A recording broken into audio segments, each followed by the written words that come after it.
Mr. Jeff Anderson is the Deputy Director of Shreveport's Department of Water and Sewerage. Hey, Mr. Jeff, welcome to Keel. How you doing today? Good morning, Robert. Good morning, Aaron. How are you doing? So what are we doing? Tell us what's going wrong. How long is it? Just give us a big overview of what the heck happened? Sewerage into the Red River. Tell us the story. Sure. So earlier in the month, as everyone's probably noticed, the Red River's been at a higher level for quite a long period of time. That has influenced the groundwater table, which has destabilized some of our infrastructure, primarily one of the pipes coming into and going out of the Stoner lift station, which is near the Stoner boat launch. Under the influence of that, the ground that is normally fairly solid has basically liquefied, which has allowed that infrastructure to settle. We had differential settlement between pipe joints, which caused the pipe to separate. And if you've ever played the game of pipes, you know you have to have the pipes completely together to get flow from one point to the other, and that's currently the situation we face is with the ground settlement, the differential settlement in the pipe, we can't get the flow from one location to the next. Okay, so question number one, why is this thing so close to the river? Or wait, when we built that, it didn't flood all the time? Is that sort of the story on this one? Well, you actually hit 2 points of it directly on the head. One point is, historically the river we haven't experienced the water levels that we currently have today. The other is the reason it's built where it was is because prior to the late 70s, early 80s, the entirety of Shreveport's waste stream went to the Red River anyway. This pump station basically collected that waste stream where it would have normally gone out to the river and diverted it to our treatment facility, which is south of town. And so that's why it's constructed where it was. Sewer needs gravity to flow from one point to the other until you get to a pump station where you can pump it, and that's where the pump station site was selected to be, both hydraulically capable and most feasible. So maybe this is like what should be the last question of our chat this morning, but is it an expensive undertaking? Is there plans to move that station where it doesn't flood all the time? So we actually just reinforced the station itself against flooding. We raised the levee berm wall around the station itself. That, however, doesn't necessarily protect the underlying ground, which is really what the cause was here, is the ground itself under the influence of the river. The river actually flows through much of the sand that the Parkway area and really the area about a mile along each side of the river is built on is really running sands. And so as the river rises, it'll permeate and migrate through those sands to liquefy it and destabilize the soils. Okay, Jeff, you're pumping poop into the river. Some also got into a couple of area bayous.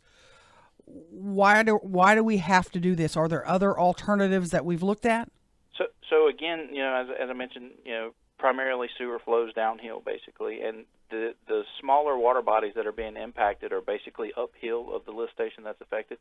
The reason we're diverting to the river is to minimize that impact to those upstream tributaries, such as those smaller water bodies you've mentioned. And so really the intent is to divert it to the river, which right now, as we've mentioned, is quite elevated. There's a very high flow rate going through the river right now, something in the order of or greater than 56 billion gallons of water a day. And so the small amount that we're putting into it compared to the flow that's out there, we don't anticipate any negative impact to the Red River water body based on sampling we've done, based on the high flow rates, the continued oxygenation of the river. Okay, how much are you pumping into the river? So that depends on flows. With the rainfalls, of course, we would have anticipated a little higher flows, but I would put that number somewhere between 1 and 10 million gallons per day, probably realistically on a day in, day out between 3 and 5 million gallons. And how long are we going to have to keep doing this? So we currently have 2 contractors, 2 crews, multiple crews for each of those contractors, but two locations that are being worked on right now. One is very near the Stoner boat launch pump station itself. The other is downstream of there, between there and the plant, so that we have to, again, make that connection so that we can get that flow from one point to the other. Those 2 contractors, pretty much since the event started, have had crews working nearly 24/7, if not 24/7, as well as our staff in monitoring the situation, trying to mitigate and minimize those impacts upstream. We have had around-the-clock staff monitoring those, the bypass pumping and the arrangement that's set up there so that we can ensure that we do minimize that upstream impact. In the world of poop, that may not be a lot to you, but it certainly sounds like a lot to me, and I bet it sounds like a lot to everybody else.